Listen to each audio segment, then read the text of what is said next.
Ça vaut quelque chose? Moi, non. Non. Non plus. Non.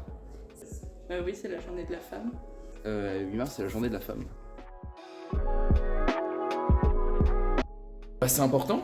C'est important que les femmes elles aient les mêmes droits que les hommes. Je trouve que c'est bien qu'on ait une journée pour penser à cette cause-là, mais après, ça serait bien qu'on n'ait pas besoin de ça, que ça soit toute l'année, qu'il n'y ait pas besoin de faire une journée spécialement pour la femme, qu'il y ait des égalités tout au long de l'année. Oui, c'est important pour le droit des femmes, pour préserver leurs droits. Et les femmes, on s'est battues pendant des générations pour avoir des droits. Surtout qu'elles ont mis quand même beaucoup de temps à les avoir, ces droits. C'est un hommage du coup à toutes ces femmes qui se sont sacrifiées, qui se sont battues pour qu'on puisse avoir une bonne éducation, un bon métier, pour qu'on puisse être plus ou moins au même niveau que les hommes actuellement. Je sais pas ce que t'en penses toi, mais moi je trouve ça ouais, important. d'autant plus que dans notre école maintenant il y a de plus en plus de filles. C'est vrai, ça. Augmente. Bah pour moi c'est important et à la fois assez décevant dans le sens où c'est triste qu'on ait encore besoin d'une journée pour célébrer les droits des femmes alors que ça devrait juste être la norme, l'égalité au quotidien tout au long de l'année.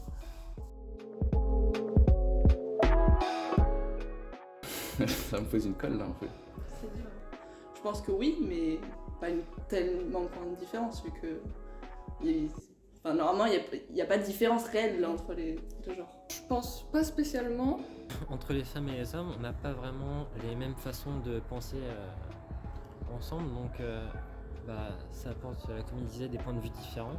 C'est vrai que des fois, on peut prendre les choses sous un autre angle, on peut penser à certaines choses que les hommes, eux, ne voient pas. Je trouve qu'on peut avoir les mêmes qualités que les hommes et que pareil des hommes aussi peuvent avoir les mêmes qualités que les femmes.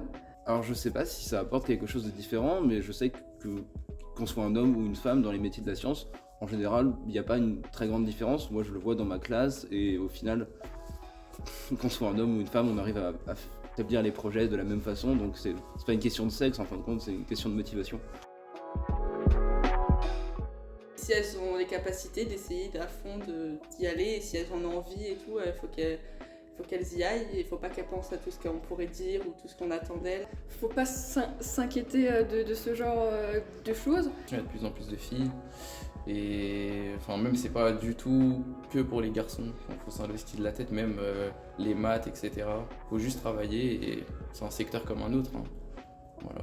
Ici à Sebeltech, on n'a pas du tout ce ressenti d'être mis à l'écart ou d'avoir des problèmes vis-à-vis de notre sexe. Vraiment, on est très bien intégrés. Ça fait plaisir d'avoir de la diversité dans cette école. Et même dans les entreprises, plus tard, lors de mes différents stages que j'ai eu à faire, ça m'a pas du tout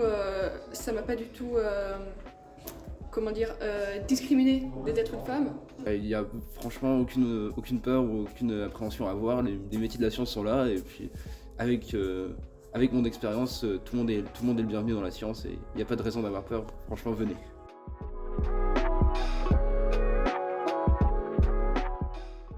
Ah Non. si y a pas une soirée le 8 mars? Non, c'est la journée internationale des droits des femmes.